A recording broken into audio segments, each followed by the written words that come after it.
yang telah melimpahkan kepada kita semua nikmat dan karunia-Nya, dan sampai pada detik ini kita masih diberi rahmat sehingga dapat berkumpul dalam keadaan sehat untuk memenuhi undangan kegiatan pelaksanaan diseminasi materi budaya positif pendidikan guru putra angkatan 6 Kabupaten Tasikmalaya tahun 2020. Salawat serta salam kita sanjungkan kepada baginda tercinta Nabi Muhammad Sallallahu Alaihi Wasallam, karena beliaulah suri tauladan kita dalam berakhlakul karimah, dan beliaulah penyempurna ajaran Islam sebagai rahmat. Yang kami hormati Bapak Kepala Dekan 2023 serta Wakil Kepala Dekan Guru, Bidang Siswaan, Bidang Sarana Prasarana, dan seluruh Bapak Ibu Guru tenaga pendidik dan pendidikan di SMK Negeri 2023. Tak lupa khusus kepada Pak Yuri yang melakukan ini. Selanjutnya, atas nama pembawa acara, saya menyampaikan terima kasih kepada seluruh hadirin yang dengan penuh semangat menghadiri kegiatan desalinasi. Adapun keseluruhan kegiatan yang akan kita lalui pada kesempatan sore ini adalah yang pertama pembukaan, kemudian sambutan dari Bapak Kepala SMK Negeri 2023. Yang selanjutnya pemaparan materi budaya positif pendidikan guru putra, kemudian dilanjutkan dengan tanya jawab, dan yang terakhir adalah penutupan. Untuk mengefektifkan waktu, marilah kita sama-sama membuka kegiatan diseminasi materi budaya positif pendidikan guru putra angkatan 6 Kabupaten Tasikmalaya yang kami diwajibkan ini dengan mengucapkan basmalah bersama. Bismillahirrahmanirrahim. Untuk acara selanjutnya yang sambutan dari Bapak Kepala SMK Negeri 2023 pada Bapak Suryana SPD PD dipersilakan.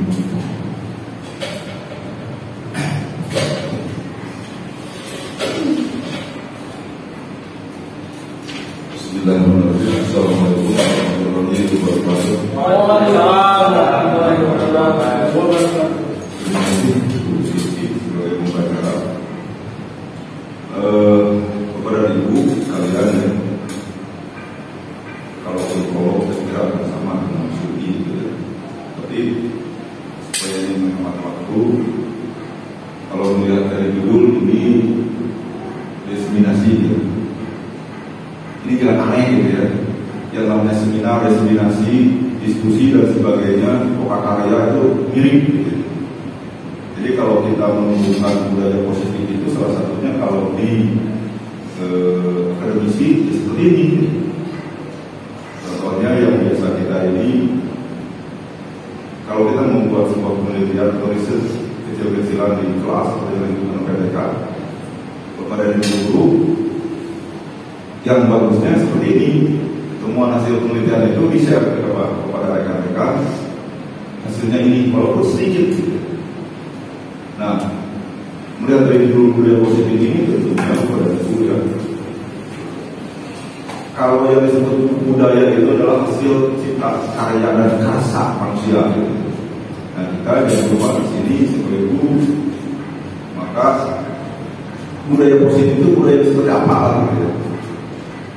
Contoh begini, ketika kepada ibu mengajar, kepada ibu datang tepat waktu dan duduk di sini, itu salah satu budaya positif. Contoh lain lagi, ketika mau ke kelas, siap-siap kepada ibu membawa administrasi dulu, persiapan untuk perencanaan mengajar, itu budaya positif. Kenapa harus seperti itu? Jadi budaya itu akan dibentuk.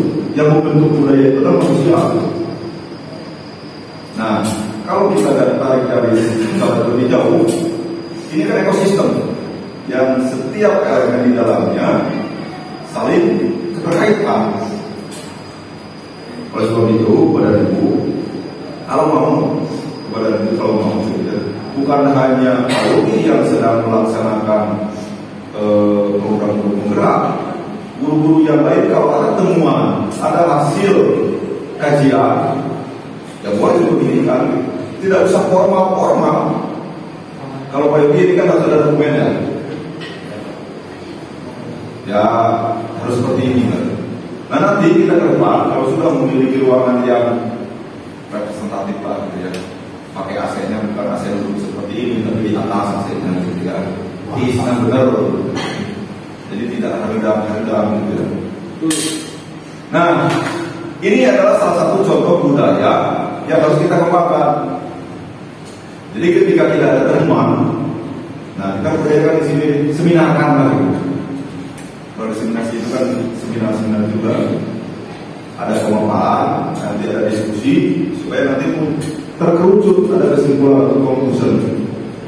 Nah saya senang ketika ada kegiatan seperti ini. Kenapa? Karena sebagai seorang guru dia harus bisa menampilkan hasil karyanya. Makanya dilatihlah kita supaya bisa berbicara di depan rekan-rekan. Ya.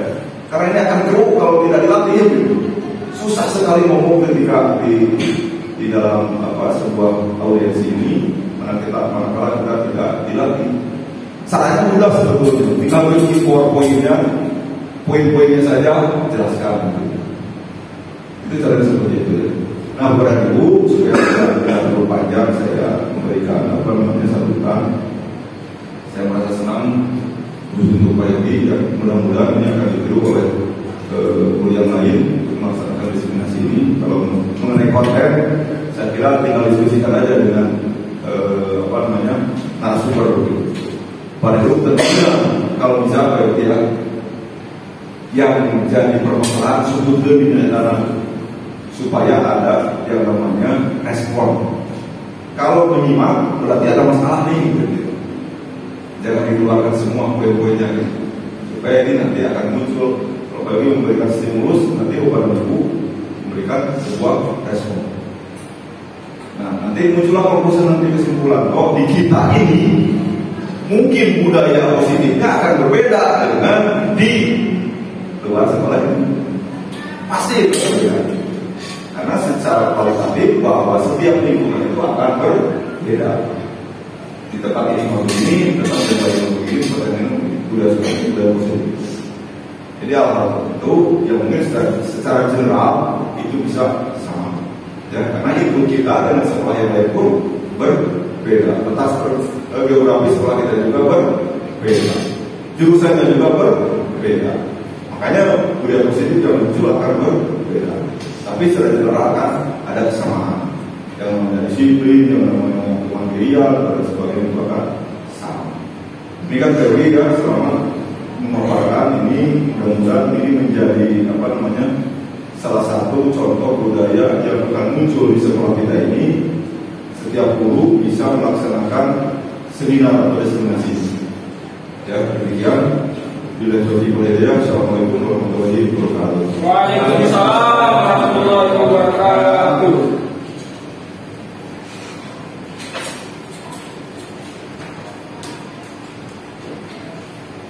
Terima kasih diucapkan kepada Bapak Kepala Sekolah dan Tugas yang telah memberikan sambutannya. Mudah-mudahan sebagaimana yang tadi telah disampaikan, kedepannya kita semua bisa memiliki karya ataupun hasil positif dari kegiatan pembelajaran ataupun penelitian tindakan kelas yang suatu saat kita diseminasikan juga minimal mungkin seperti ini. Mudah-mudahan Bapak-bapak dan Ibu sekalian yang hadir pada saat ini bisa lebih dari ini, karena melalui cara yang seperti ini kita bisa berbagi ilmu, bisa berbagi pengetahuan, bisa menambah wawasan juga. Mungkin ada hal-hal yang belum sebelumnya kita tidak ketahui, dan ternyata kita belum tahu, atau bahkan yang sebelumnya memang sudah tahu, kita sudah paham, tapi lebih teryakinkan lagi untuk melakukan hal tersebut. Terima kasih Bapak Kepala Sekolah. Untuk yang selanjutnya, pemaparan materi budaya positif yang akan disampaikan oleh narasumber kita pada kesempatan kali ini, yaitu Bapak Yogi Yuliandaya. Kepadanya kami persilakan.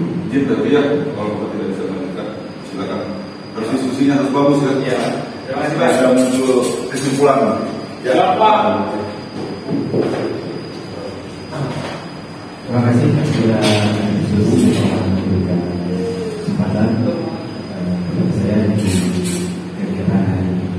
Assalamualaikum warahmatullahi wabarakatuh. Waalaikumsalam warahmatullahi wabarakatuh. Yang saya hormati Bapak Kepala Sekolah, yang saya hormati Bapak Wakil Kepala Sekolah dan juga Bapak Ibu guru semua yang pada hari ini bisa menyempatkan waktu dapat hadir pada kegiatan diseminasi dalam pemaparan materi budaya positif. Kebetulan saat ini saya sekarang sedang melaksanakan pendidikan guru penggerak angkatan 6 Kabupaten Tasikmalaya di tahun 2022. Sebelumnya saya ingin menyampaikan juga bahwasanya saya duduk di depan ini bukan berarti bisa ya, tapi kita mungkin sama-sama sharing berbagi dalam suatu materi yang bukan mungkin tapi pasti akan kita perlukan, khususnya dalam hal yang berkaitan dengan kemajuan sekolah kita. Ya baik, izin saya berdiri ya. Ya sudah bisa kita sebelumnya riwayatkan dulu. Dan karena sekarang waktunya sudah hampir menjelang sore, biasanya kita sudah pulang kan jam segini gitu. Tapi sekarang ada kegiatan ini, jadi kita untuk merefreshkan sedikit, kita sedikit ice breaking ya, supaya agak fokus gitu. Silakan Bapak Ibu berdiri.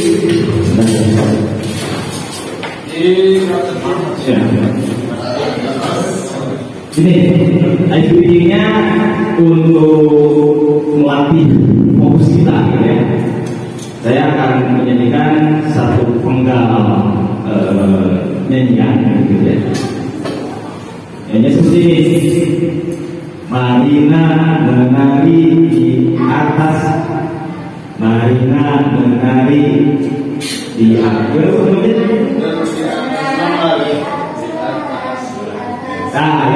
Marina menari di atas menara. Pada saat Marina, Bapak Ibu semua tangannya seperti ini. Marina menari di atas menara, di atas menara. Marina menari. Mungkin nanti kalau kami salah dibantu. Ya Bu, Bapak. Ya. Marina menari di atas menara, menari, menari.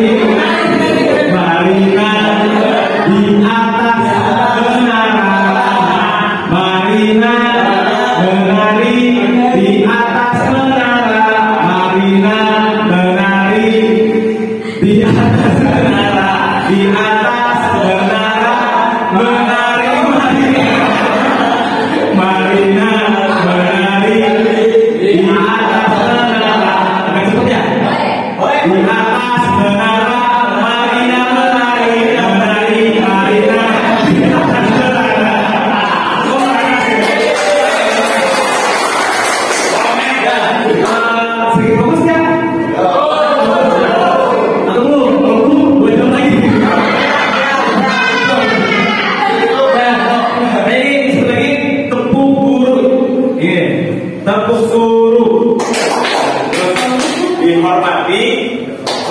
dicintai, terus kan? Dicintai. Oh, begini. Tepuk guru, dihormati, disayangi, dicintai, terima kasih, gitu ya.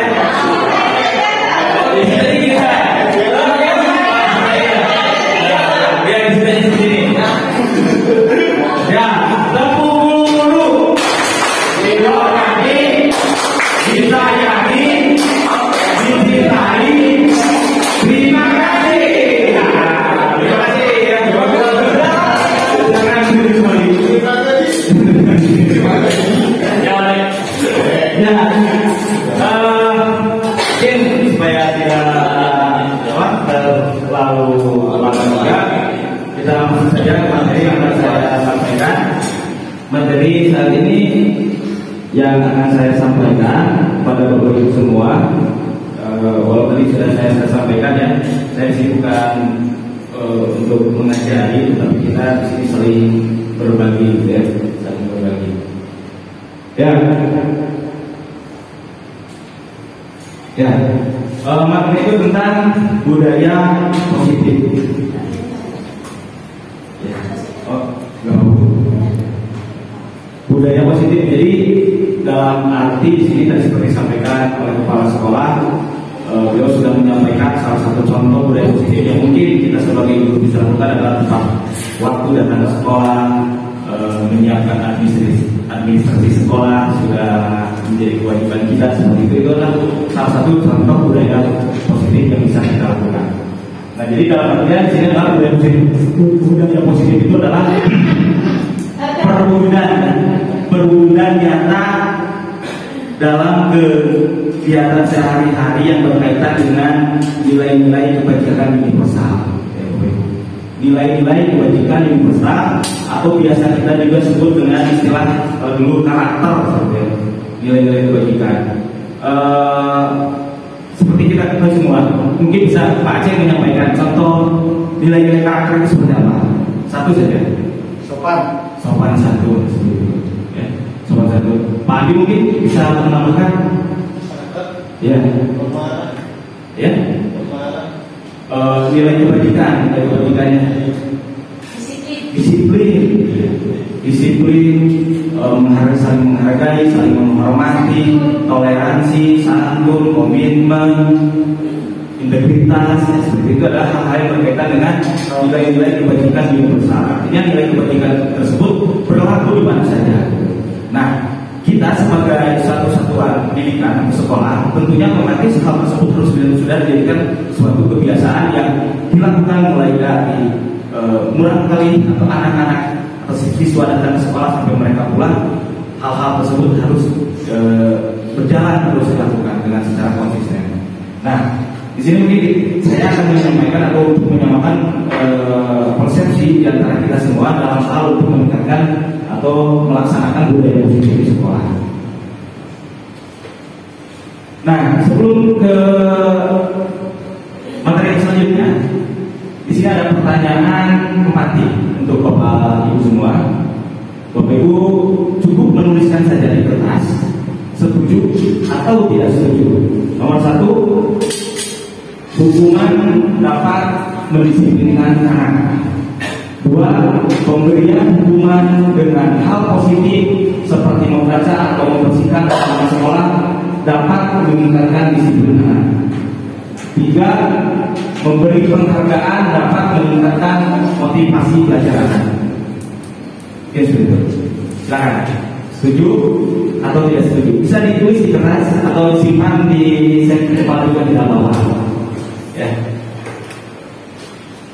Atau di share di grup aja ya. Di grup aja, di grup SMK. Tulis 1, 2, 3 setuju atau tidak setuju. Nomor 1 setuju atau tidak setuju, nomor 2 setuju atau tidak setuju. Silakan.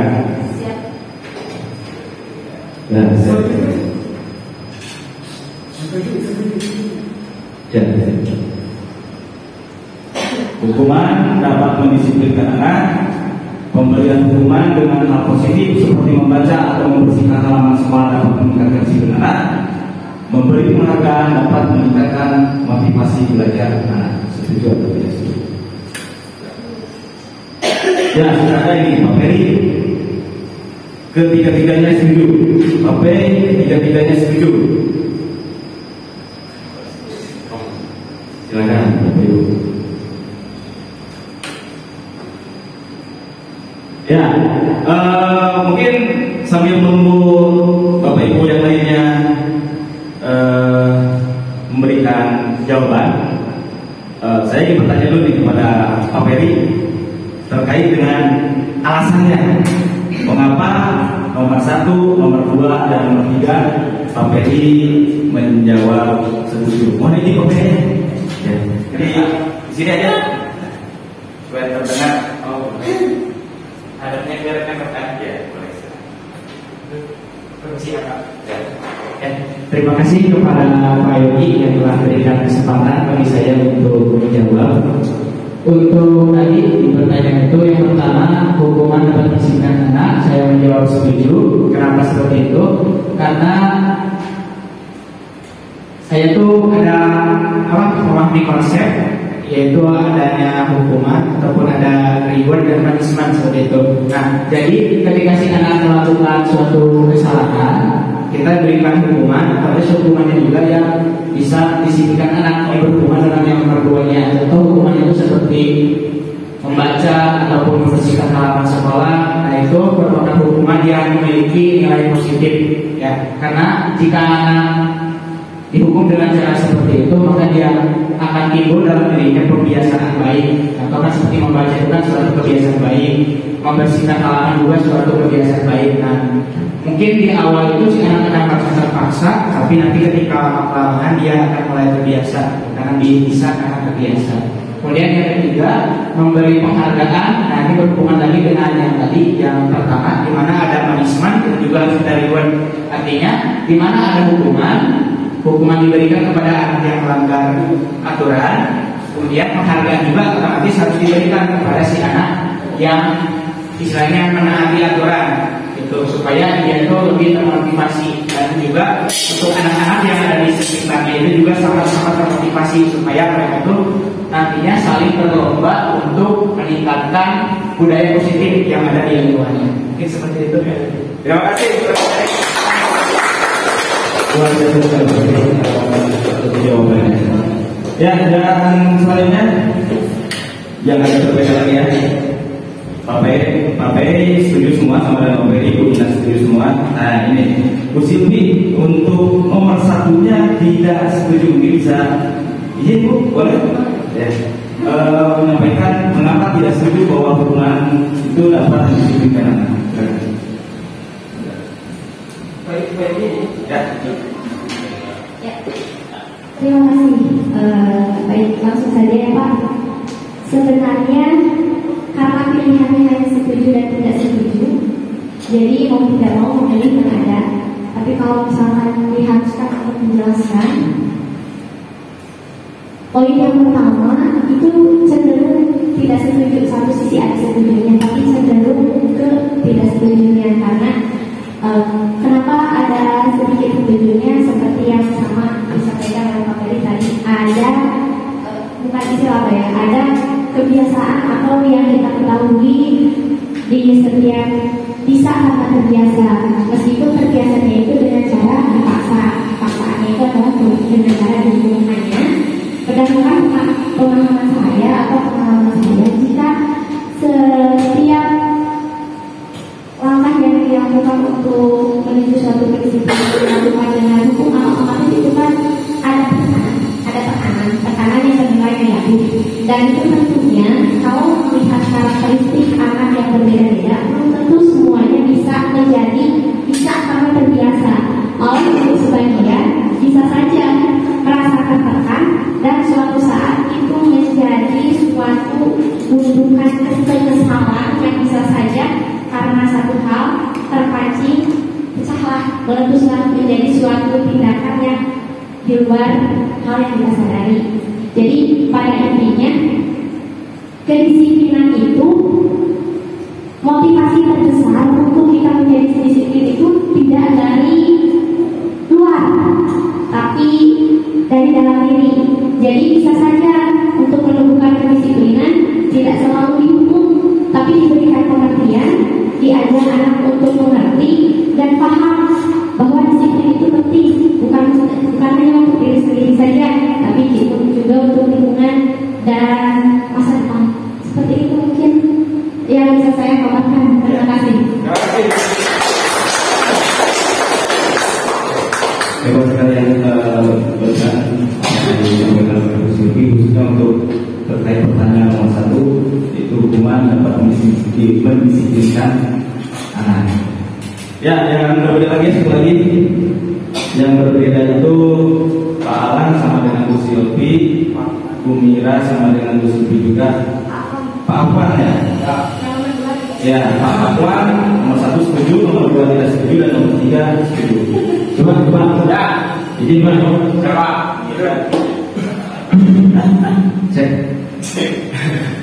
Ya, mohon izin semuanya mengenai pertanyaan nomor 2. Sebenarnya di situ ada saya setuju, itu ada 2 pilihan seperti membaca atau membersihkan halaman sekolah. Yang saya tidak setuju itu membersihkan halaman sekolah. Karena kenapa? Sekolah kita adalah sekolah kedisiplinan atau kemiliteran bisa juga. Nah, pada hakikatnya itu sebenarnya anak-anak kalau mereka memang daripada awal dasar pas masuk sekolah dikasih pemahaman mengenai penghargaan terhadap lingkungan atau terhadap pakaian misalnya. Kalau kita di kampus bisa, kita tidak membawa sistem yang ada di kampus saya tidak, karena pada koridornya menggunakan baju dinas itu tidak boleh. Contoh, duduk sembarangan bukan pada tempat duduk, itu tidak bisa. Nah, di sini permasalahannya adalah membersihkan halaman sekolah itu tidak layak untuk seorang baju dinas mengumpul sampah pada saat menggunakan pakaian dinas. Mungkin begitu. Terima kasih. Ya, terima kasih. Pak Afwan jawab tentang pertanyaan dua tidak itu berkaitan dengan basic dari Pak Afwan karena beliau ini pernah sekolah di STP yang memiliki sistem ketarungan. Tidak apa-apa Pak Afwan, karena hal tersebut yang penting positif belum bisa diterapkan di sini di Surabaya. Dan terima kasih Bapak Ibu semua. Ini untuk pertanyaan nanti ya, mungkin tidak akan kita bahas mana yang benar dan mana yang salah karena semua itu kembali lagi kepada kita. Namun sekali lagi tadi saya sampaikan di awal bahwa kita saat ini akan bersama-sama belajar mengenai tentang budaya positif. Nanti mungkin setelah di akhir kita bisa review kembali tentang pertanyaan pemantik ini untuk sebagai bahan refleksi atau kesimpulan seperti itu ya. Terkait hukuman dapat mendisiplinkan, kemudian hukuman dengan hal positif seperti membaca, membersihkan halaman sekolah dapat meningkatkan disiplin anak dan juga memberikan penghargaan dapat meningkatkan motivasi belajar anak. Ya.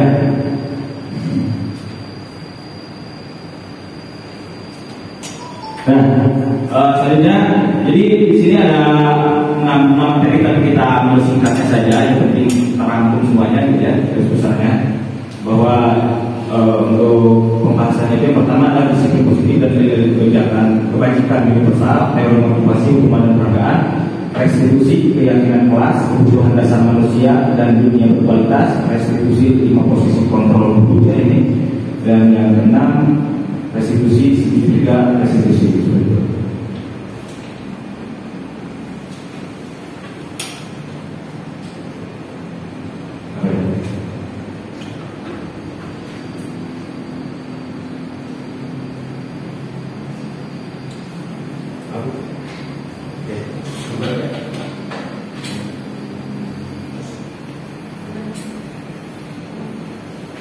Ya, next disiplin positif dan nilai-nilai kebajikan universal.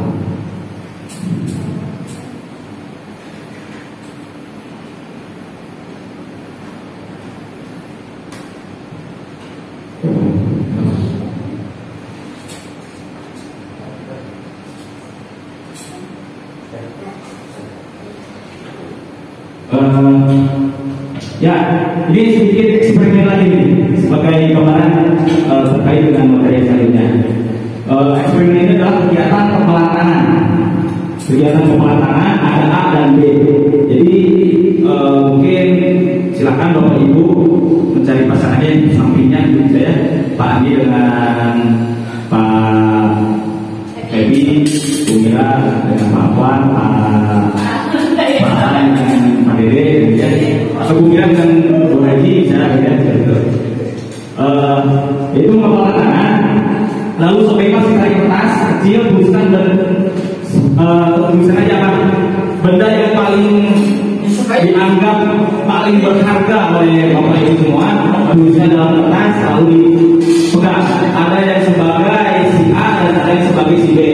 Nah, si A ini adalah yang memegang bakalan kertas tersebut, gitu ya.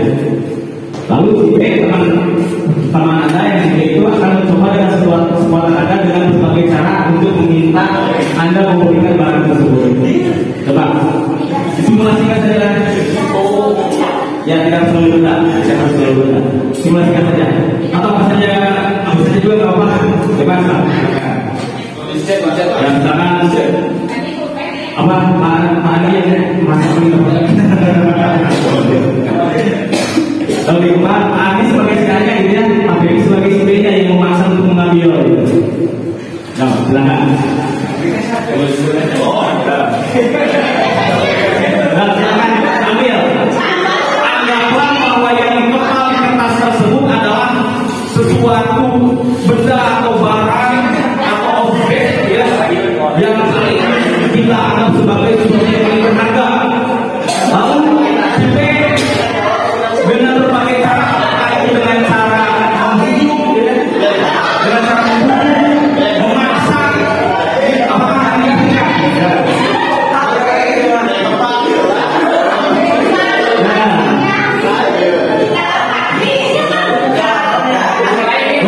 memberikan ya, mau caranya dirayu atau bagaimana?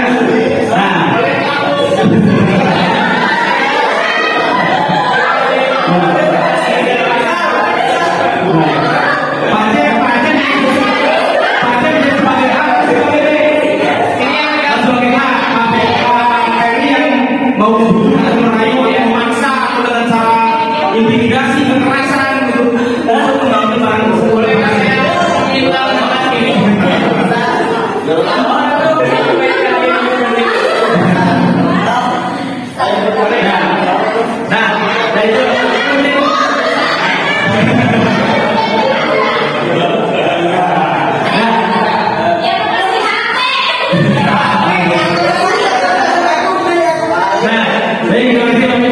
itu hanya sekedar simulasi saja ya. Oke, berarti kira-kira Pak Adi yang memberikannya sudah kepada Pak Bebi? Kami menjawab. Kalau jawabannya benar, meskipun barang tersebut adalah sesuatu yang paling berharga menurut Pak Adi akan diberikan kepada Pak Bebi. Istri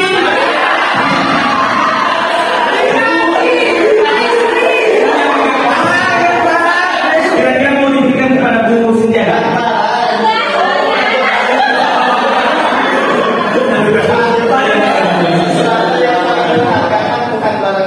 Iya, nggak selalu barang. Tapi Pak Bebi sudah siap untuk memberikannya. Pak Adi siap memberikannya. Pak gimana mau memberikan? Jawab tidak. Jadi menurut Bapak Ibu siapa yang memegang kontrol tertinggi dalam hal ini? Ya Pak. Yang punya barang. Yang punya barang. Atau kita diri kita sendiri. Itu yang mempunyai kontrol paling tinggi. Nah ini sebagai analogi bahwa kita sebagai guru, kita sebagai seorang guru tidak bisa memaksakan kehendak pada murid. Karena mereka memiliki kebutuhan, potensi, dan sebagainya berbeda-beda, mempunyai prinsipnya sekali. Maka jawab ya. Masih kayaknya kok gajinya.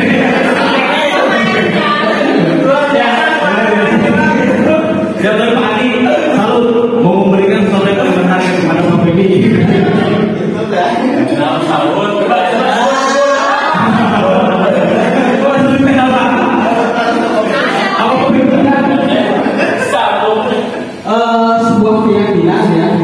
Sebuah keyakinan yang tidak keyakinan yang menyambung dengan keimanan.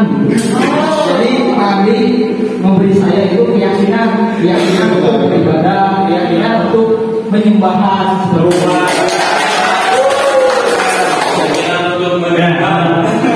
Saya baru menemukan sesuatu yang memang ternyata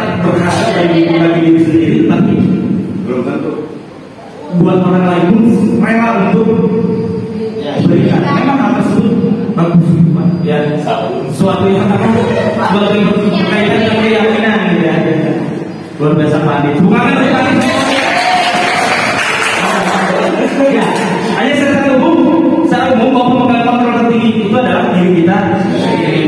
Mau dibujuk, mau dirayu, bahkan mau diintimidasi atau diancam dengan pisau sekalipun, kalau misalkan hal tersebut adalah sesuatu yang paling berharga bagi diri kita, kita pasti tidak akan memberikan kepada orang lain. Gitu kan? Jangankan dengan orang lain, kadang dari suami istri pun sesuatu yang mungkin ada rahasia tak di antara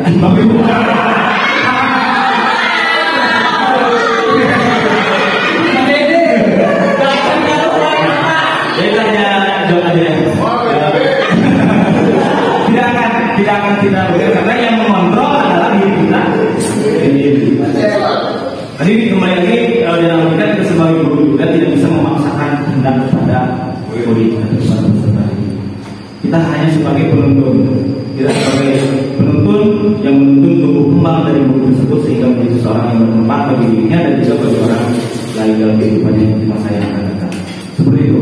Jadi diibaratkan kalau menurut filosofi Ki Hajar Dewantara bahwa siswa itu seperti tumbuhan. Contohnya padi. Padi kalau ditanam akan menjadi padi lagi, tidak akan mungkin menjadi jagung. Petani hanya bisa merawatnya, menyesuaikan apa yang dibutuhkan kepada padi tersebut sehingga padi nanti pada saat panen menjadi padi yang memiliki bulir padi yang banyak sehingga hasil panennya melimpah ruah, terbebas dari hama. Tapi tetap padi tidak akan berubah menjadi jagung. Mungkin ibaratkan seperti itu dalam logikanya. Ya Bu. Next.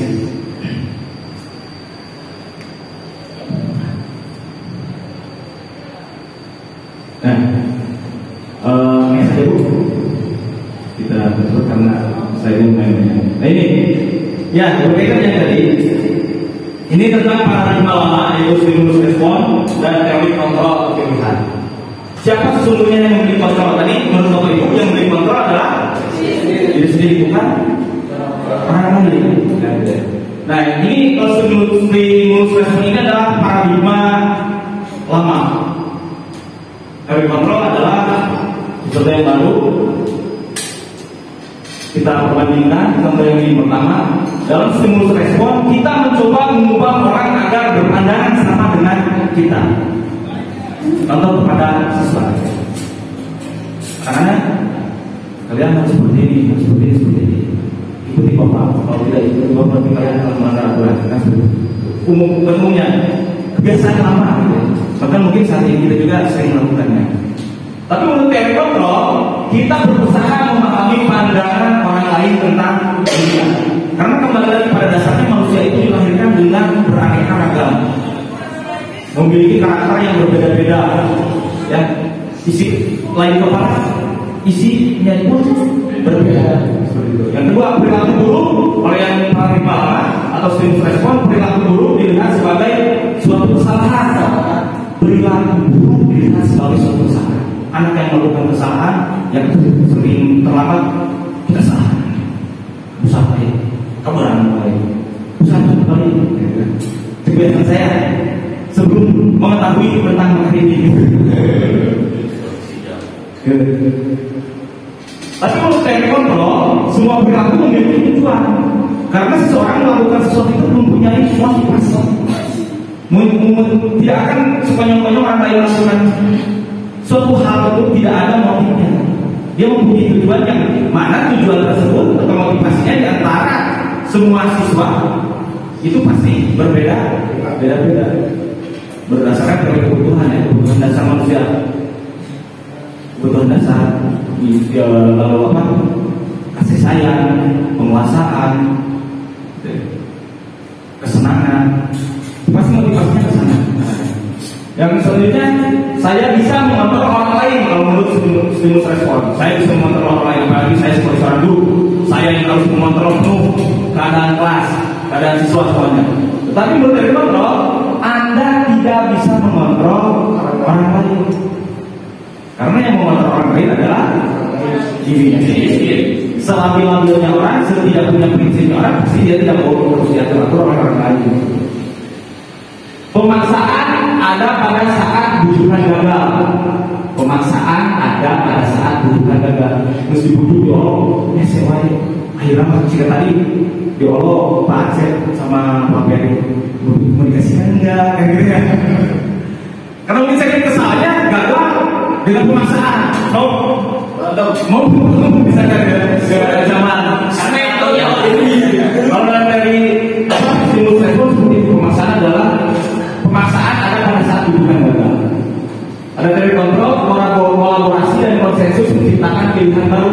Nah, kolaborasi, konsensus, kerjasama, nanti akan ada pilihan baru, ada solusi baru. Tidak harus sama karena sudah kodratnya Pak ya. Gitu Pak ya.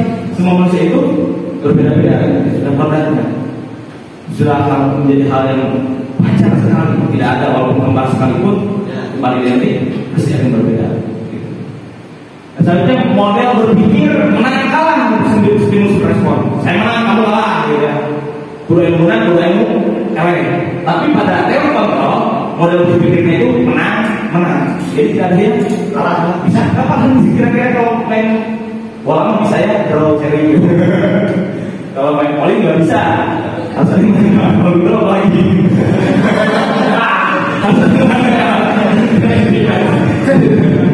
Nah itu, Bapak Ibu tentang paradigma stimulus respon teori kontrol.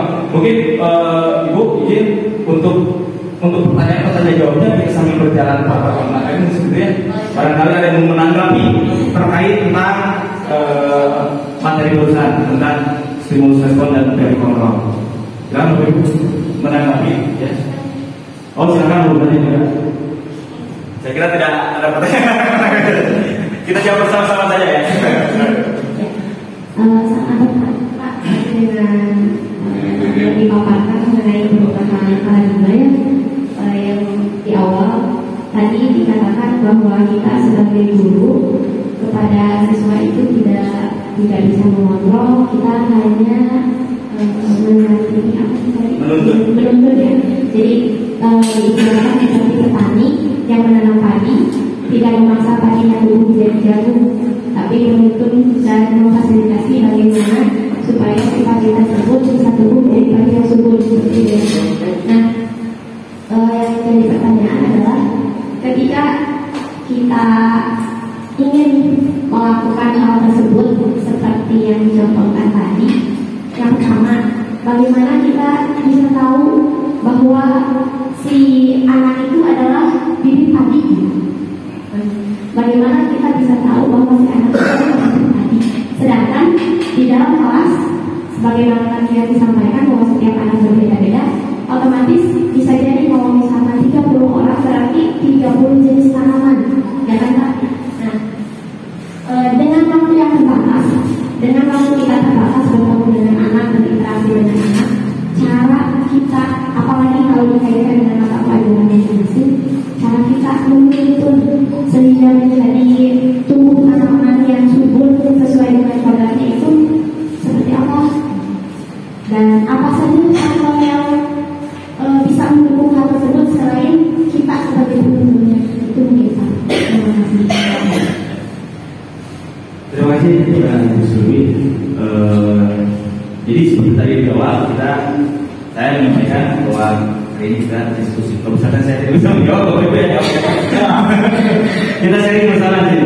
Ya terima kasih Bu. Tadi Ibu menyampaikan bahwa dalam hal kita tentunya dalam pembelajaran, bahwa guru itu tidak bisa mengontrol 100%, tidak akan bisa mengontrol siswa secara keseluruhan karena dalam hal ini bahwa guru itu juga kita ini hanya sebagai seorang penuntun sehingga mereka bisa bertumbuh kembang dengan baik, ibaratkan seperti padi yang tadi sudah disampaikan. Dan Ibu tadi bertanya dari misalkan contoh ada 30 orang siswa pasti berbeda-beda, tidak padi semuanya. Nah bagaimana cara kita mengetahui bahwa dia padi, bahwa dia jagung, bahwa dia selong, bahwa dia itu wonteng, bahwa dia itu kacang panjang gitu. Bagaimana kita ingin mengetahui? Nah, ini memang sangat perlu sekali di awal, apalagi di awal pada saat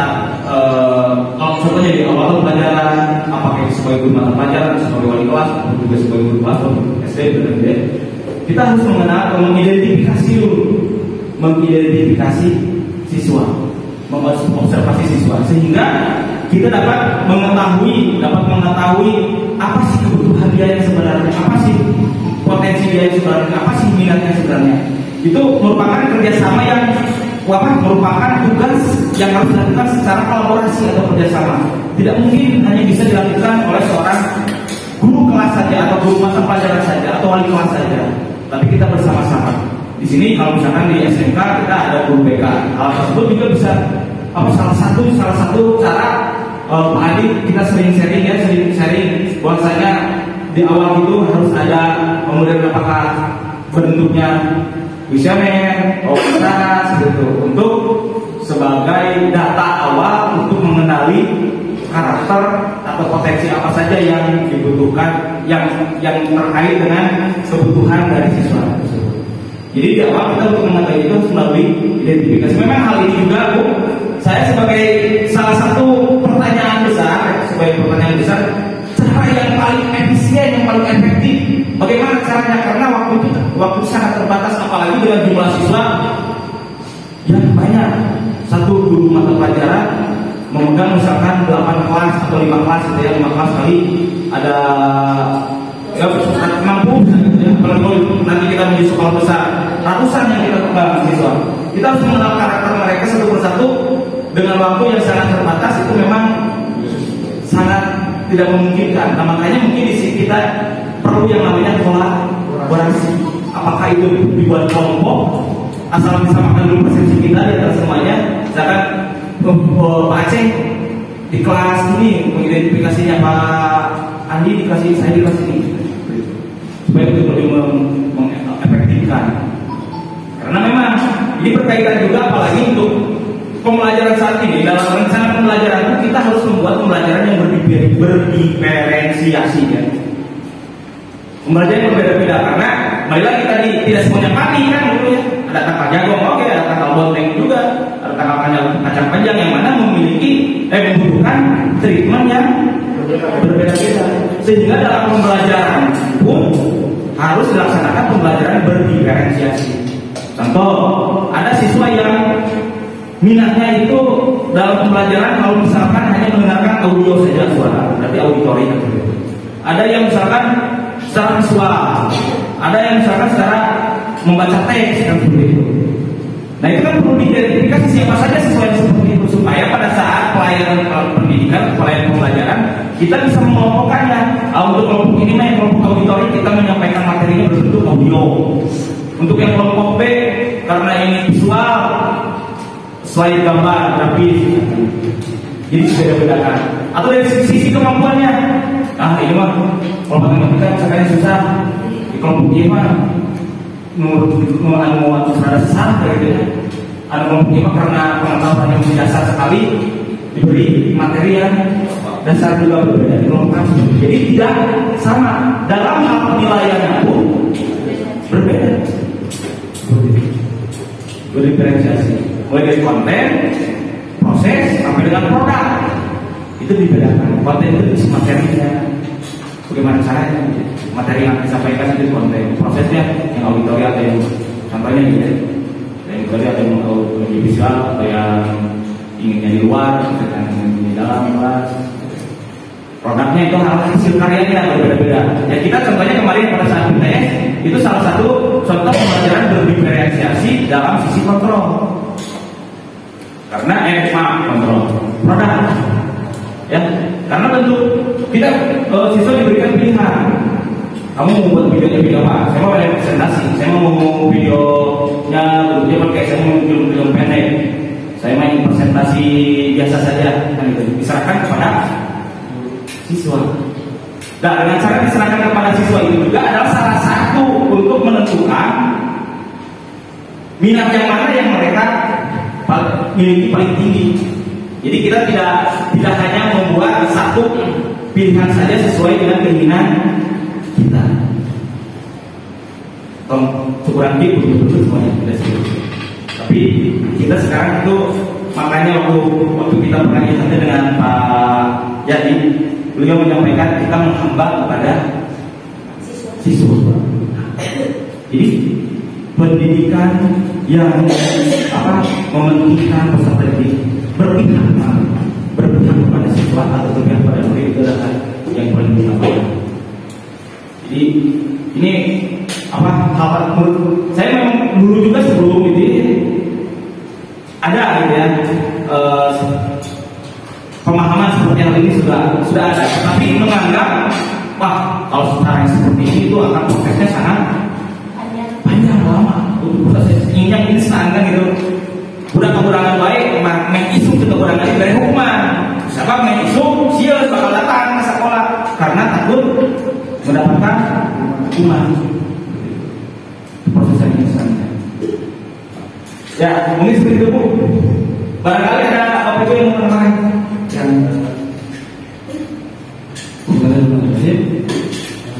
Mengambil pernyataan dari diskusi mengenai peminatannya, peminatan dan perbedaan dari siswa.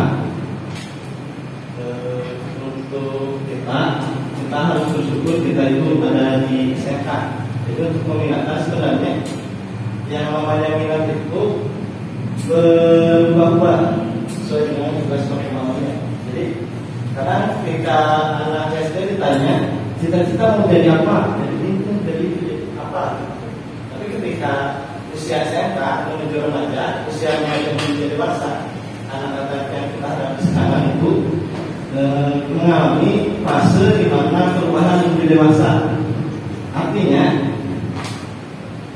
salah satu ciri dewasa yang saya pahami adalah ketika seseorang sudah mulai menerima bahwa tidak setiap hal yang dia inginkan akan jadi kenyataan. Jadi tidak setiap minat dari setiap siswa itu akan jadi kenyataan. Jadi minat dari saya sendiri itu banyak.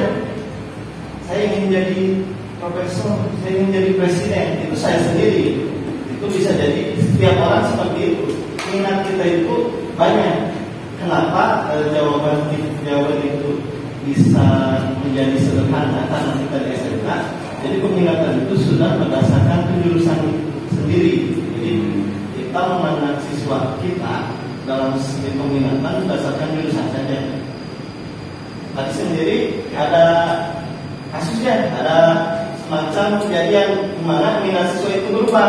Tadinya dari RKL ingin ke KPI itu proses. Kalau saya memandang dari segi perkembangan siswa itu belum dewasa. Jadi ketika seseorang dewasa, barangkali kita sendiri tidak menyadari bahwa salah satu ciri dewasa itu bahwa tidak setiap hal yang kita inginkan, salah satunya tidak secara tercapai. Jadi istilahnya kita memiliki tadi waktu yang terbatas di dunia ini. Tidak setiap hal dalam satu hari itu pasti kita harus pilih apa yang akan kita kerjakan. Jadi tidak setiap hal yang harus bisa kita capai. Itu saja intinya. Jadi untuk guru-guru SMK, untuk tadi mari kita fokus untuk mengembangkan siswa berdasarkan jurusan yang ada. Terima kasih Mari. Jadi intinya dengan mereka memiliki jurusan pun itu adalah salah satu bentuk wujud yang menentukan suatu minat, walaupun di tengah jalan bisa berubah. Tapi mungkin kedepannya kita cari formula terbaik juga supaya lebih tepat sasaran, gitu Pak Cek. Lebih tepat sasaran. Karena ini adalah modal awal untuk penggalian minat dan bakat itu. Potensi kebutuhannya apa saja itu adalah modal dasar sebelum kita melanjutkan ke pada proses yang selanjutnya, karena berkaitan juga dengan strategi apa yang akan kita lakukan terhadap siswa tersebut. Ya, karena mungkin waktu ini terlalu karena kalau kita membahas yang terlalu detail ya, kita dilanjutkan saja. Nah ini gambaran umumnya untuk terkait materi disiplin positif. Tadi sudah kita bahas tentang teori kontrol, teori pilihan, lalu ada teori motivasi, posisi dari kontrol, dan 5 kebutuhan dasar kerja. Dilanjut ya Bu. Dilanjut saja. Next. nilai-nilai kebajikan universal. Kalau dulu dalam 2013 nilai-nilai karakter lah ya. Kalau sekarang dalam kurikulum merdeka berkaitan dengan profil pada Pancasila. Tapi tidak harus selalu itu saja yang 5 poin menjadi berarti 6 poin. Tetapi tetap sama seperti kerjasama dari sini. Ya gotong royong kerjasama. Seperti sopan santun, komitmen, gitu ya. Tadi kita sudah bahas bersama-sama di awal. Itu adalah contoh-contoh dari nilai-nilai kebajikan universal. Ya, selanjutnya Bu. Selanjutnya. Nah, ini teori motivasi perilaku manusia. Jadi teori motivasi perilaku manusia ini ada 3. Dalam modul ini menyampaikan yang pertama, dari motivasi manusia itu perilaku manusia itu adalah untuk menghindari ketidaknyamanan atau hukuman. Lalu yang kedua, untuk mendapatkan imbalan dari orang lain atau penghargaan. Dan yang ketiga, untuk menghargai diri sendiri. Nah, dari ketiga teori motivasi perilaku manusia, untuk poin 1 dan poin 2 itu adalah motivasi eksternal yang datangnya dari dalam diri. 1 dan 2 itu motivasi eksternal, motivasi yang datang dari luar. Motivasi yang datang dari luar. Karena yang pertama takut dihukum. Wah, saya ke sekolah sini pancing, si kekurangan, jadi ulah kekurangan lainnya. Itu motivasinya dari luar, si pancing. Yang kedua, mendapatkan imbalan. Wah, saya ini harus bener banget harus 100 ya. Mereka yang pokoknya 20.000. Semangat. Itu juga sama motivasi dari punishment and reward. Punishment cuma itu motivasi dari eksternal, dari luar. Yang terbaik itu adalah yang ketiga, motivasi internal, yaitu untuk menghargai diri sendiri. Dia sudah tahu nilai-nilai kebajikan yang universal tadi sudah tertanam dalam dirinya, sehingga apapun keadaannya, apapun kondisinya, dia mau melakukan selama itu hal baik untuk menghargai dirinya. Itu adalah untuk motivasi internal. Dalam tujuan dari disiplin positif itu ada di sini. Kita jadi bersama-sama mungkin bukan hanya untuk juga termasuk kita introspeksi kepada diri kita sendiri ya. Melakukan sesuatu apakah kita termasuk yang satu atau yang lain. Tapi yang tidak baik itu adalah tidak mempunyai motivasi sama sekali gitu. Risiko hukuman, risiko penghargaan, hujan-hujan karena menghargai diri sendiri. Nah, next. Ini merdeka, menurut yang Jawa merdeka itu artinya tidak hanya terlepas dari perintah.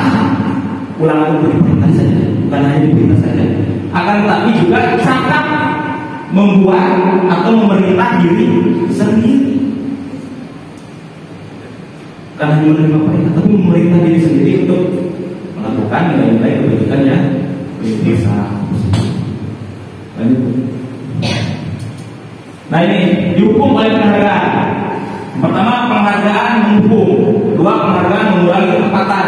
3, penghargaan tidak efektif. 4, 5 ya, penghargaan rusak hubungan. Mengapa penghargaan menghukum? Di balik penghargaan, seseorang yang diberikan penghargaan ada orang lain yang merasa kecewa karena saya tidak berhasil sehingga tidak mendapatkan. Satu dalam sini sebenarnya menghukum pada tidak mendapatkan penghargaan. Penghargaan mengurangi ketepatan. Karena untuk suatu penghargaan, seorang motivasinya karena penghargaan itu tidak berlangsung jangka panjang, tapi jangka pendek terus. Pada saat itu saja. Setelah tidak ada penghargaan yang diberikan, banyak terjadi dia tidak mau melakukan sesuatu. Mungkin Bapak Ibu ada pengalaman, bisa sedikit saya tentang terkait dengan penghargaan ketepatan atau dari penghargaan ini tidak berlakunya jangka panjang tapi jangka pendek. Kira-kira ada pengalaman seperti itu tidak? Ya tidak silakan Ustaz, gimana? Saya ada pengalaman sedikit saja. Terima kasih atas kesempatannya. Bicara tentang pengalaman, penghargaan mengurangi ketepatan. Jadi ketika tadi kasus sekolah lain, katakanlah penghargaan ini adalah sebuah reward.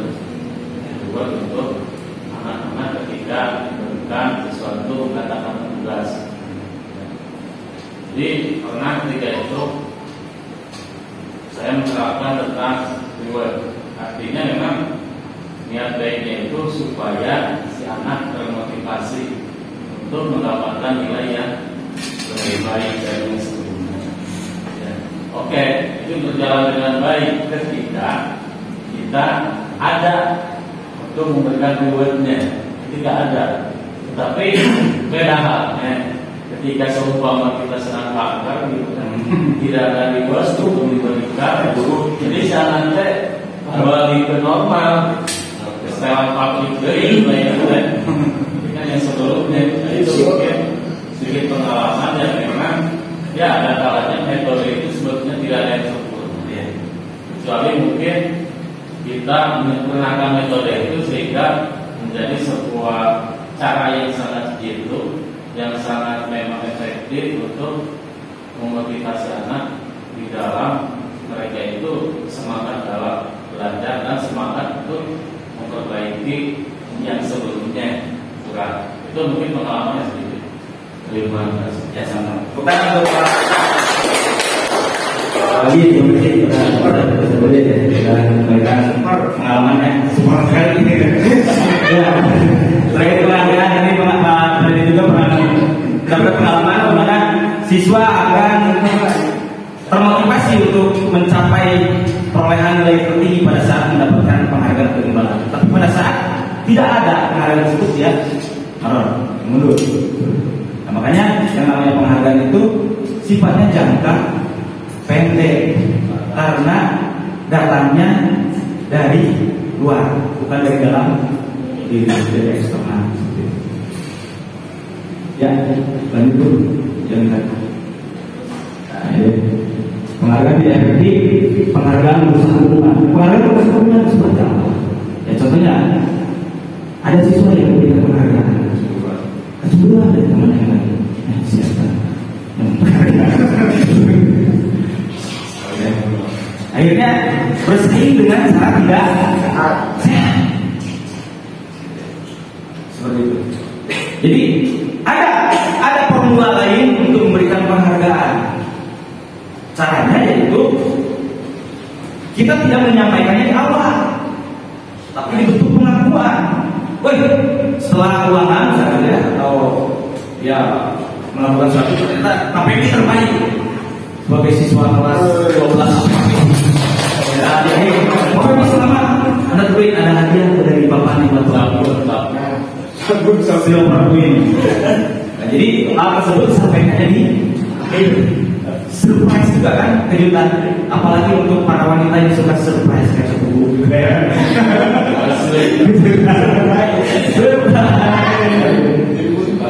Dan seperti itu ya, tapi kita juga kan tidak bisa merubah 188 derajat kebiasaan-kebiasaan yang sudah kita sering lakukan sehari-hari. Tapi mungkin bertahap kita cari formula terbaik, cara terbaik, karena yang namanya ilmu pengetahuan itu selalu berkembang. Tapi masalahnya kita mencoba hal itu karena ini berdasarkan hasil pemikiran atau juga teori atau juga eksperimen dari para ahli yang terpercaya tentunya. Apalagi sebagai filosofnya itu dari Bapak Pemimpin dari Bapak Ki Hajar Dewan Sarana. Lanjut.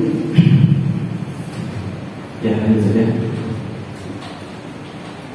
Nah, ini terkait perbedaan hukuman dan konsekuensi. Ini berkaitan juga kan tadi ya, kembali ke motivasi perilaku.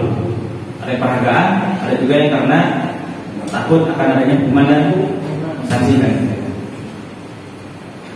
Ya, Bapak Ibu silahkan menjawab ya. Hukuman atau konsekuensi.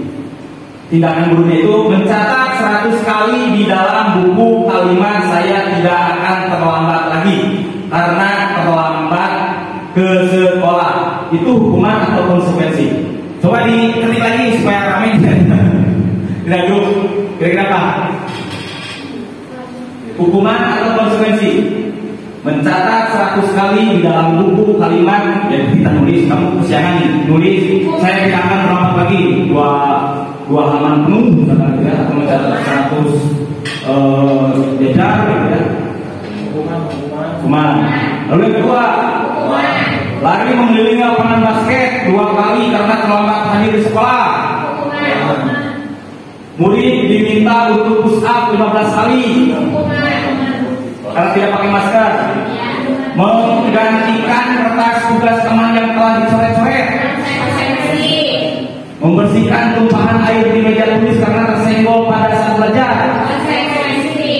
Murid disuruh untuk mengenakan sepatu seharian di sekolah karena tidak mengenakan sepatu hitam. Lari mengelilingi lapangan basket 2 kali karena terlambat 10 menit untuk pelajaran PJOK. Bisa. Malah gitu. Hukuman sanksi, konsekuensi mana? Hukuman. Ya, next dulu. Ya, ini ya. Mencatat sama sekali itu adalah hukuman. Lari mengelilingi dalam hukuman. Murid diminta untuk pusat 15 kali hukuman. Menggantikan kertas tugas teman konsekuensi. Membersihkan tumpahan air di meja konsekuensi. Murid disuruh untuk mengenakan sepatu sehari di sekolah hukuman. Lari mengelilingi lapangan basket 2 kali konsekuensi. Kenapa konsekuensi tapi lumpur lagi? Hukuman. Ya, karena sesuai konteksnya pada saat pembelajaran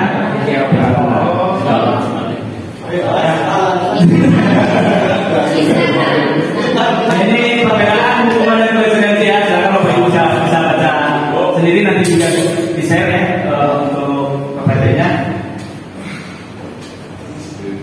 Ini, nah ini memberikan hukuman itu adalah untuk identitas gagal, sesuatu yang menyakitkan terjadi tidak nyaman untuk murid dan murid. Murid anak yang tersakiti perilaku pasif agresif meningkat. Sistem tidak akan berjalan bila murid tidak takut. Untuk identitas sukses dan disiplin itu yang baik itu adalah konsekuensi, dan yang paling terbaik adalah restitusi. Jadi konsekuensi itu bisa dimunculkan berdasarkan kesepakatan atau juga kesadaran dalam diri dari kesepakatan. Makanya dalam setiap pembelajaran pun saya perhatikan dalam musibah kita bisa membuat di awal itu bisa membuat kesepakatan dulu, kesepakatan belajar dengan siswa. Hal-hal apa saja yang mau dicantumkan pada saat pembelajaran selama 1 semester ke depan. Entah itu berkaitan dengan tertibnya, aturan main pada saat pembelajaran dengan Bapak, Pak C. Dengan siswa sudah dibuat komitmen, bukan sebelah pihak dari kita saja, tetapi juga masukan dari siswa. Karena dengan cara seperti itu mereka kemungkinan besar akan melaksanakan maunya. Karena, apalagi dia sudah mempunyai nilai komitmen, gitu. Saya sudah menyampaikan hal ini adalah masukan dari saya bahwa terlambat 15 menit akan dianggap apa? Ini masukan saya, akan protes ya. Menerimanya karena itu hasil dari kesepakatan, bukan mana yang apa mau masuk keluar. Itu cara lama seperti itu. Lanjut dulu. Restitusi. Nah, restitusi itu adalah proses menciptakan kondisi bagi murid untuk memperbaiki kesalahan mereka sehingga mereka bisa kembali pada kelompok mereka dengan karakter yang lebih kuat. Restitusi menyadarkan jadi biarkan siswa itu yang menyadari sendiri dan memperbaiki kesalahannya sendiri. Kita menuntunnya, bukan kita yang harus menentukan kamu seperti itu. Biarkan dia yang terenyuh hatinya lah gitu. Karena pada dasarnya saya itu anak-anak kita seperti jenjang SMK itu sudah tahu lah, kita tahu sudah hafal, sudah tahu mana yang benar dan mana yang salah. Hanya tinggal implementasi. Jadi tidak terlalu sulit untuk menentukan sebenarnya, karena mereka sudah ada pengetahuan dasar awal, sudah mengetahui mana yang baik dan mana yang benar, mana yang tidak termasuk disiplin, mana yang disiplin dan mana yang toleransi. Kebanyakan sudah memahami. Lanjut tuh, ini lanjut saja diskusi keyakinan kelas. Lanjut saja. Lanjut. Nah ini yang mana yang bukan daya kelas, mengapa? Nah, ini semuanya dengan kesepakatan kelas. Datang tepat waktu mengucapkan salam. menjaga kebersihan sekolah, berdoa sebelum dan sesudah kegiatan, aktif dalam belajar. Jadi di dalamnya itu ada poin-poin nilai kebajikan universal. Kami guru dan murid saling menyayangi. Nah, saling menyayangi itu adalah kebajikan universal, nilai-nilai karakter. Kami murid yang semangat, itu juga nilai kebajikan universal. Kami murid yang mana kata kebajikan universalnya? Peduli. Jadi dijabarkan seperti itu. Semangat keras. Lanjut tuh. Ya, lanjut saja. Lanjut saja. Naik.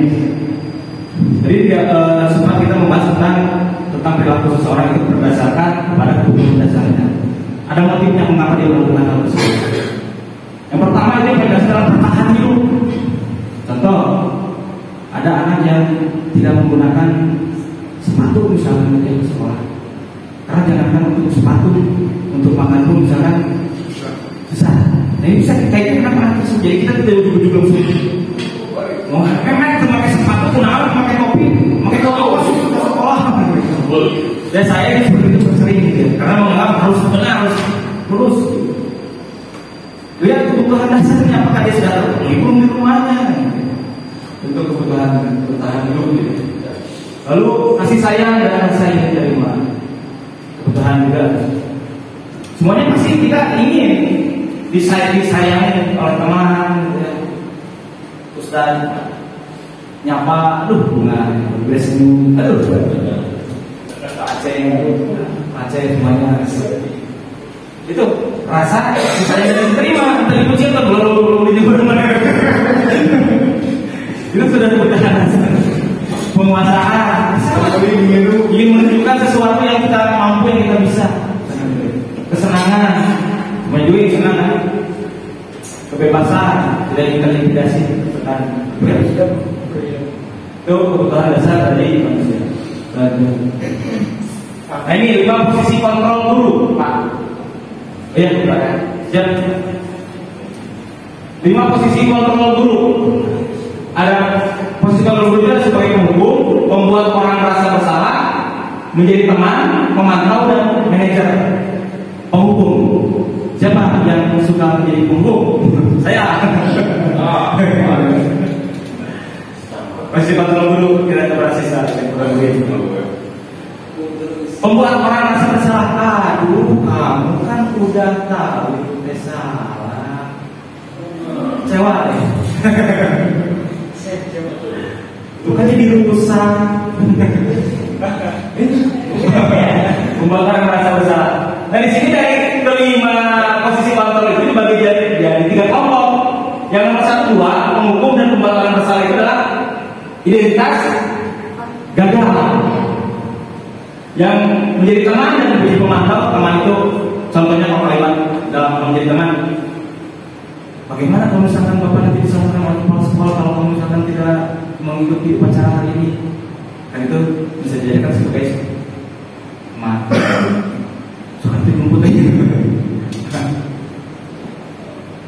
Pemantau itu mengharapkan imbalan identitas berhasil sukses, tapi kontrolnya dari luar, bukan dari internal. Dan yang kelima manajer, itu adalah kontrolnya dari dalam. Berkaitan juga dengan teori motivasinya, perilaku motivasi yang menghukum dan membuat bersalah itu untuk menjadi teman di pemantau itu mengharapkan imbalan atau ketergantungan. Manajer itu menghargai diri sendiri. Nah ini bisa Bapak Ibu contoh-contoh pernyataan guru. Guru berkata, guru berbuat, dan menghukum guru berbuatnya menghardik, menunjuk-nunjuknya ini. Mana? Kalau kamu tidak melakukannya, awas. Ya, rasakan semua perbuatan ini. Menghukum. Kalau yang merasa bersalah, kalau dalam berkata, kamu seharusnya kamu sudah tahu. Ibu lelah sekali mengatakannya. Ibu stres. Kamu nanya. Kalau teman, ayolah lakukan ibu.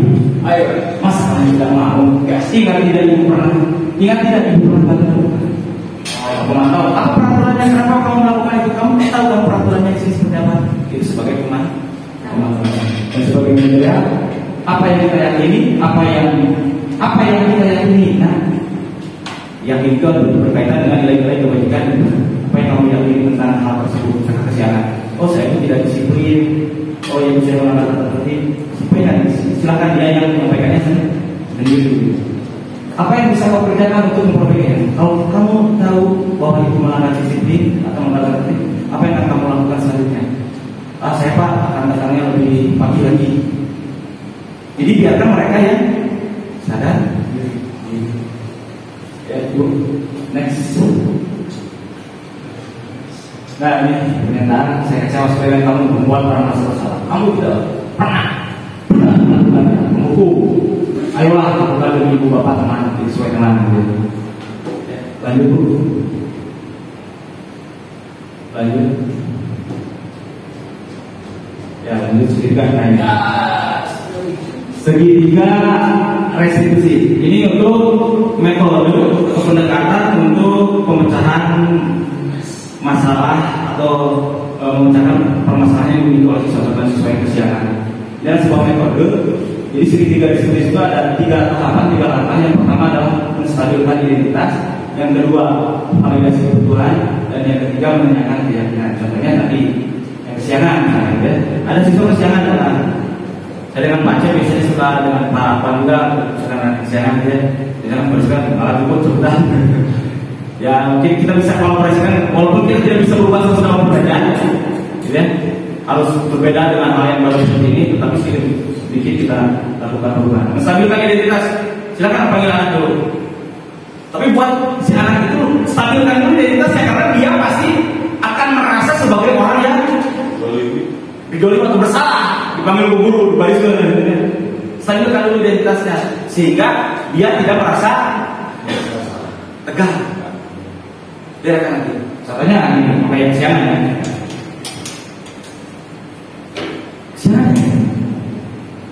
Ya nggak apa-apa. Ini kalau ditaruna mungkin nggak berlaku sebenarnya. Kita bisa kolaborasikan dengan saya pernah. Ini kalau kita, ya nggak apa-apa. Ya nggak apa-apa. Karena bukan hanya kamu saja yang suka kesianan, teman juga yang lain juga. Kayak dia, yang lain juga masih banyak. Atau dengan anda seperti itu agar taruna lah. Ya nggak apa, karena tuh banyak teman-teman. Jadi dia akan bukan hanya kamu saja pernah kesianan, dia akan kembali orang yang di sebelah yang diceraikan. Jadi stabil nih kan identitasnya. Oh, ada proses dulu. Kita hanya untuk menstabilkan psikologisnya pada saat itu saja. Dia tidak merasa tegang sehingga dia mau terbuka nanti untuk mengutarakan alasannya. Betul dari awal lah ya. Stabilkan dulu. Orangnya gimana gitu. Nah setelah itu validasi kebutuhan. Nah validasi kebutuhan ini menanyakan alasan kenapa kesiangan. Pak, kita tadi kesiangan yang kurang hari lah. Bapak nanti. Coba. Oh gitu. Tapi kamu tahu kan kalau kesiangan itu melanggar aturan ini apa? Jadi menanyakan alasannya kenapa. Selain juga ditambah dengan kembali mengguling daun juga.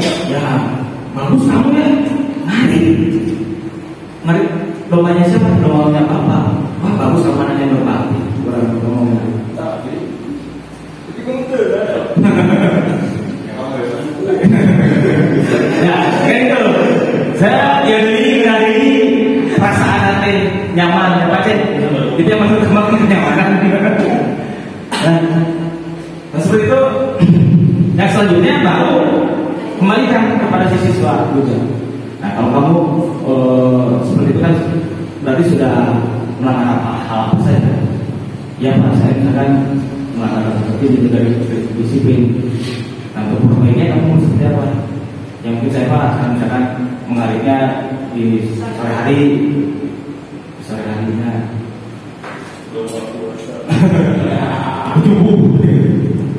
Ya, mungkin saya memberikan gambaran contohnya ini masih kena abu-abu, nanti kita bisa diskusikan lagi. Ini hanya itu penangannya mungkin seperti itu gambarannya. Jadi tidak ada kekerasan karena untuk membentuk kita sekolah ramah anak, pendidikan yang berpihak kepada siswa. Di paradigma itu seperti itu. Cara pengertian mindsetnya. Kalau kita mungkin angkatan dulu kita ya, yang dulu yang paling tua kayak pekerjaan. Suku guru ngobrol tadi kapur ya, menghapus. Nah, mungkin karena sesuai dengan perkembangan zaman juga, kalau perkembangan zaman kita belum terlalu terkontaminasi oleh IT. Jadi hal-hal yang kekerasan itu bisa merubah ke arah yang baik. Tapi kalau sekarang diberikan kekerasan itu justru bukan malah kebaikan gitu. Asal yang benar. Apa udah kan guru menghasut ke guru yang lain lalu apa? Karena pendewasaan guru pada waktu itu nanti punya strategi seperti itu juga. Ya, dari jauh. Ya, mungkin itu saja Bapak Ibu ya, karena waktunya juga terlalu sore. Terkait materi itu yang positif, mungkin kita sedikit merefleksikan. Nah ini untuk refleksi. Tapi sebelum refleksi mungkin kita kaitkan dengan yang tadi pertanyaan pertama, pertanyaan pemantik. Menurut Bapak Ibu bagaimana? Coba siapa yang musiknya itu siapa? Yang lain dulu ya, yang lain dulu. Bu Dina, Bu, yang tadi yang pertanyaan pertama. Kira-kira jadi seperti apa? Ya, bisa dilihat lagi dulu ya, bisa di orang supaya lebih cepat.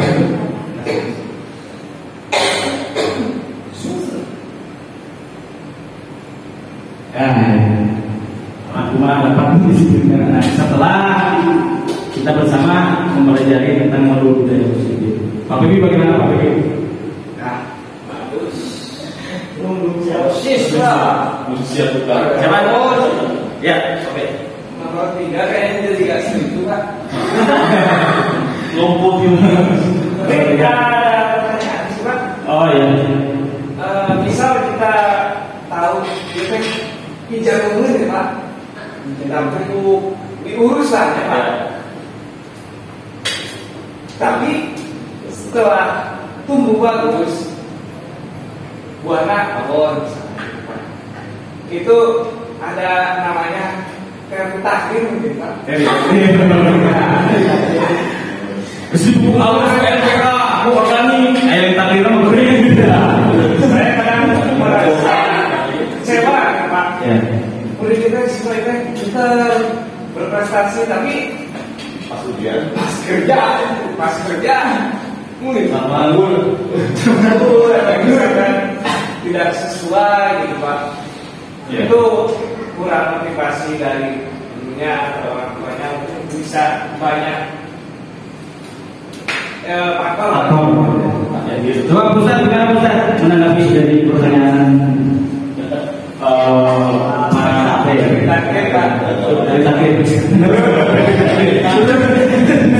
menurut habis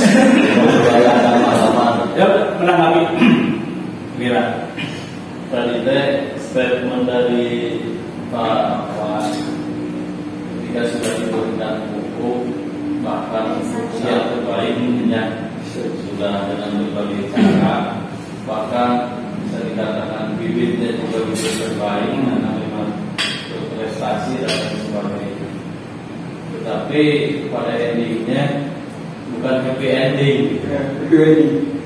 Bukan happy ending artinya ujung-ujungnya kok tidak sebagus seperti waktu buku kemudian waktu melihat bibitnya yang bagus, tetapi kok dapat seperti itu.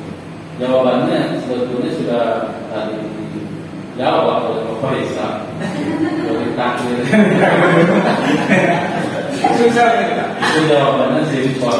Iya. Dan maksudnya, ya ketika kita seumpama berpendidikan di bawah lah ya sebelum kita menjadi seorang pendidik, gitu kan? Yang tidak sedikit juga. Ya memang seseorang ketika di anak-anak di tingkat dasar SD ranking 1 dan terus seterusnya sampai kuliah mungkin kumlaut, dan tidak sedikit juga yang tidak memiliki pekerjaan yang sesuai. Dan seperti itu. Jawabannya ya tadi nanti. Ini tapi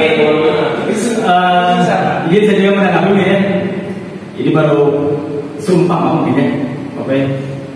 Karena kalau menurut saya memiliki keyakinan juga ya bahwa itu tak kemarin karena Allah gitu, Allah yang kuasa. Tapi dengan proses yang optimal, saya memiliki keyakinan sendiri dengan proses yang optimal, jika berusaha sekuat tenaga, insya Allah hasilnya pasti akan manis. Walaupun prosesnya membutuhkan jalan yang berliku atau waktu yang panjang. Kenapa kalau misalkan kata pasti itu ada yang salah dalam proses? Kalau menurut saya walaupun itu ya kemudian dari tadi pasti ada yang salah. Contoh jagung, kenapa dia tidak berbuah? Bukti-buktinya yang dikasih kalau reaksi itu sudah pada saat pembuahan itu yang dibutuhkan adalah buku yang mengandung unsur PNK. Jadi pasien terus reaksi nitrogen. Akhirnya berbuahnya hampa kalau kemarin. Masih ada yang salah walaupun sudah modal besar ketika untuk beli buku. Iya, ya sepakat ya oleh Pak Yogi Pak Musa bahwa di sini mungkin ikhtiar kita yang tidak maksimal, gitu kan. Sehingga ya pada intinya al-qadram qadil masaqah. Jadi sesuatu hal yang kita usahakan tergantung usahanya, hasil itu kan hasil tergantung apa yang kita usahakan. Kalau usahanya kurang maksimal ya itu hasil. Tapi kalau kita memaksimalkan ikhtiar kan itu tugas kita. Adapun setelah kita sudah memaksimalkan ikhtiar semaksimal mungkin, ya ternyata itu kan misalkan bibit jagung nama jagung di Paragon Japati, tapi itu jadi buah jagung yang memang tidak layak dimakan Japati kan lagi gitu. Artinya membuahkan sesuatu hal yang tidak sesuai dengan keinginan. Itu ya kalau sudah memaksimalkan ikhtiar gitu takdir. Tapi insya Allah akhirat. Ya.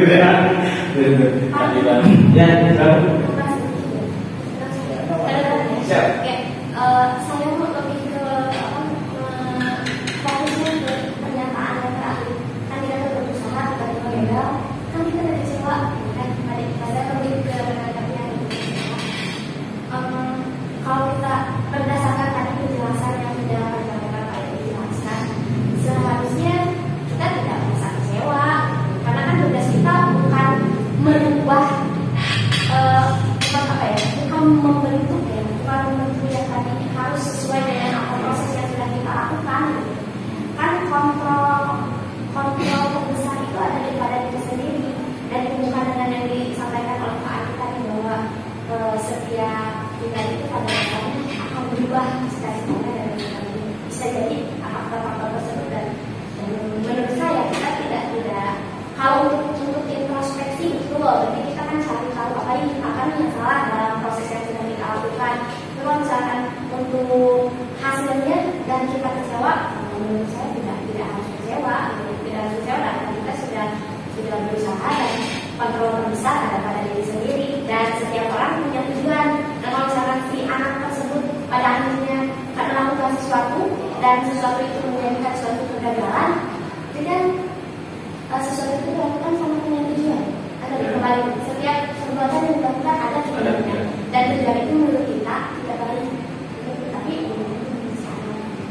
itu sih saya lebih ke sana. Ya, terima kasih Bu Sylvia ya. Mantap sekali bukan Bu Sylvia. Ya, dan untuk kita semua.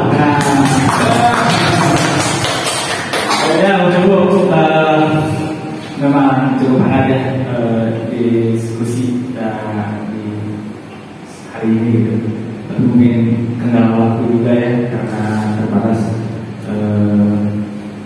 Kita lanjut saja ke yang tadi kasih.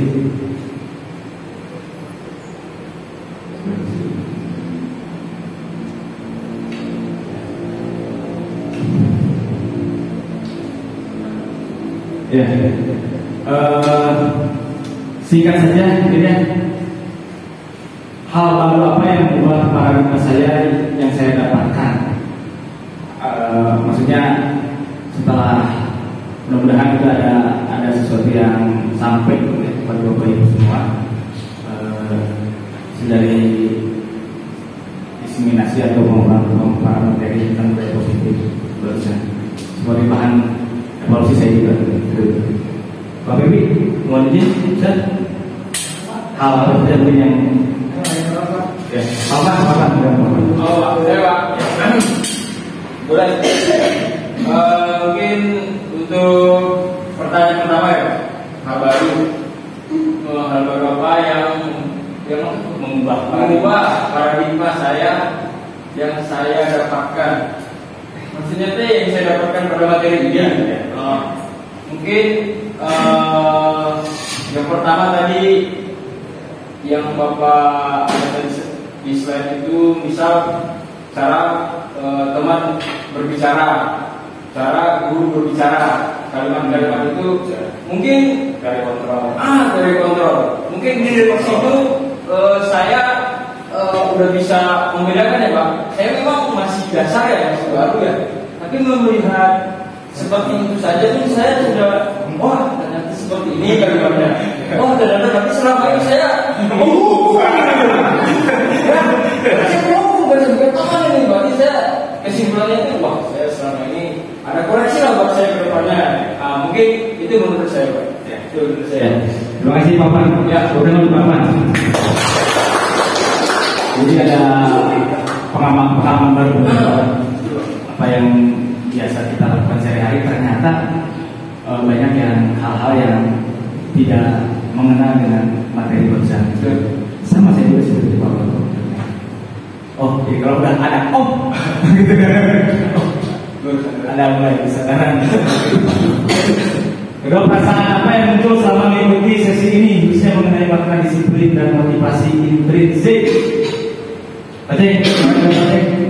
Perasaan itu saja. Perasaan ya, terima kasih Mary. Assalamualaikum warahmatullahi wabarakatuh.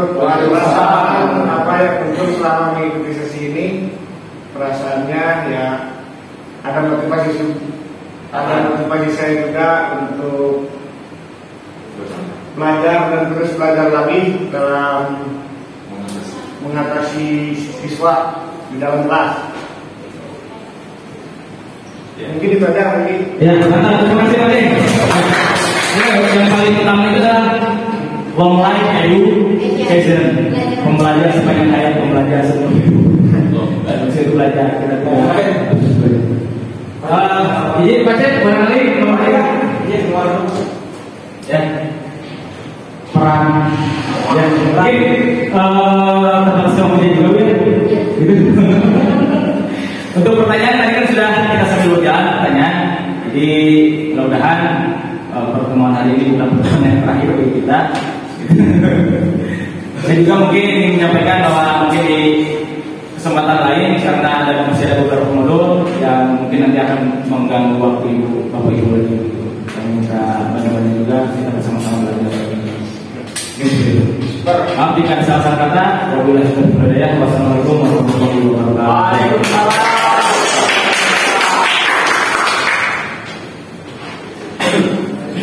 Alhamdulillah, pemaparan materi telah disampaikan oleh Pak Yori.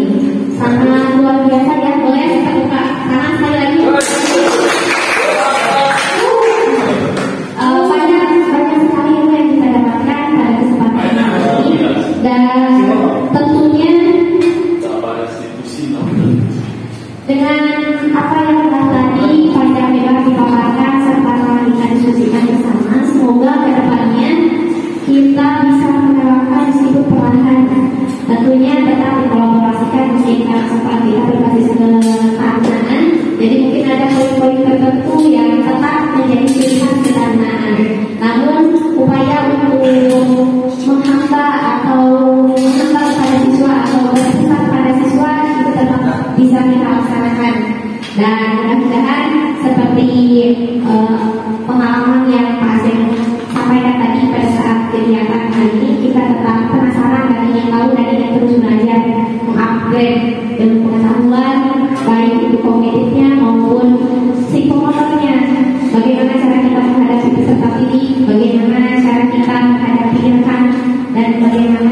kita bekerja sama mungkin di dalam organisasi, karena mau tidak mau kita tidak bisa bekerja sendiri dalam suatu sistem.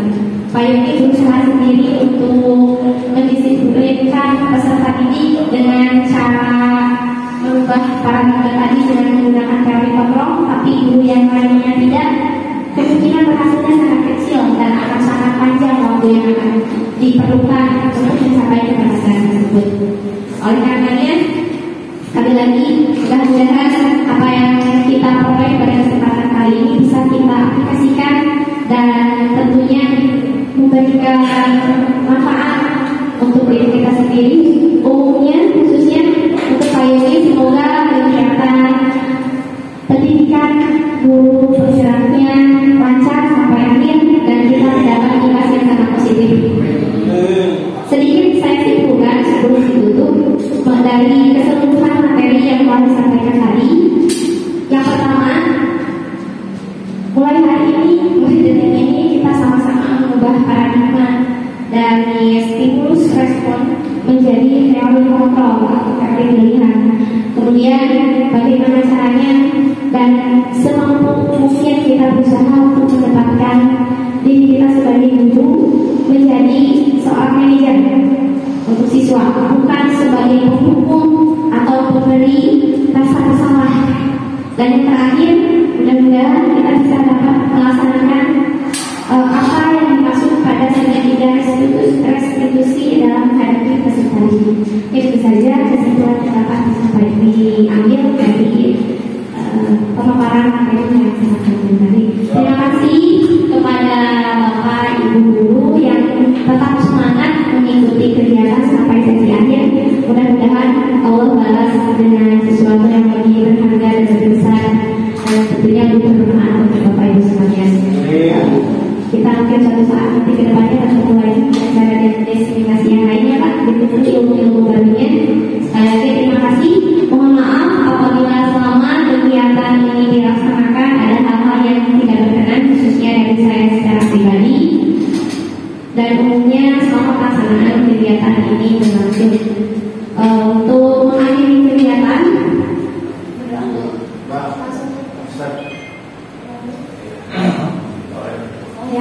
biar lebih jelas, supaya lebih jelas, kita sebelum ditutup kita berdoa dulu.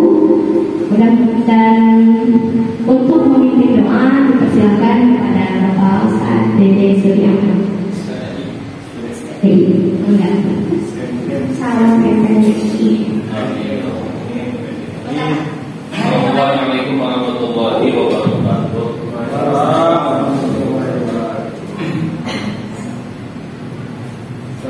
Untuk semua, sebelum kita mengakhiri seluruh kegiatan pada sore hari ini, semoga mudah-mudahan acara yang telah kita laksanakan pada sore hari ini mendapatkan keberkahan dari Allah Subhanahu wa Ta'ala dan mendapatkan dari Allah Subhanahu wa Ta'ala.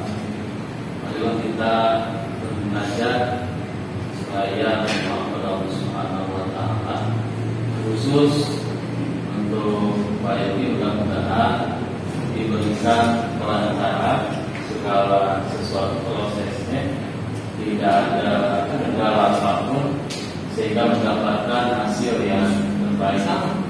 Amin. Allahumma sholli ala sayyidina wa syafi'ina wa nabiyyina wa maulana Muhammad wa salli wa radhiyallahu wa ta'ala bi sahabati Rasulillah ajma'in. Allahumma sholli wa sallim wa barik alaihi. Alhamdulillah hamdan syakirin hamdan na'imin hamdan yuwafi ni'amahu wa yudafi mazidah. Ya Rabbana lakal hamdu wa lakal mulku wa lakal syukru lana ya Ibrahim jalaka kita wa mu'adzim sultan. Allahumma yassir umurana wa sahih lisanana. Allahumma inna nas'aluka ilman nafi'an wa rizqan wasi'an wa shifaan min kulli da'in wa saqamin bi rahmatika ya arhamar rahimin. Allahumma nawwir qulubana bi nuril hidayah kama nawwartal arda bi nuril syamsi ka Birahmat hidayah ini Rabbana la tuzigh qulubana ba'da idh hadaytana wa hab lana min ladunka rahmatan innaka antal wahhab. Rabbana atina fid dunya hasanah wa fil akhirati hasanah wa qina adzabannar. Wa sallallahu ala sayyidina Muhammad wa ala alihi wa sahbihi wa sallam. Subhana rabbika rabbil izzati amma yasifun wa salamun ala mursalin walhamdulillahi rabbil alamin. Mudah-mudahan doa kita dijawab Allah Subhanahu wa taala. Waalaikumsalam warahmatullahi wabarakatuh. Terima kasih kepada Bapak Ustaz Ede Sudarman yang telah mengirim doa untuk penutupan kegiatan yang kita laksanakan pada kesempatan hari ini. Sebagai akhir penutupan, marilah kita rasakan hendara bersama. Kegiatan DSM Asia ternyata baru satu dari 4 budaya positif pendidikan untuk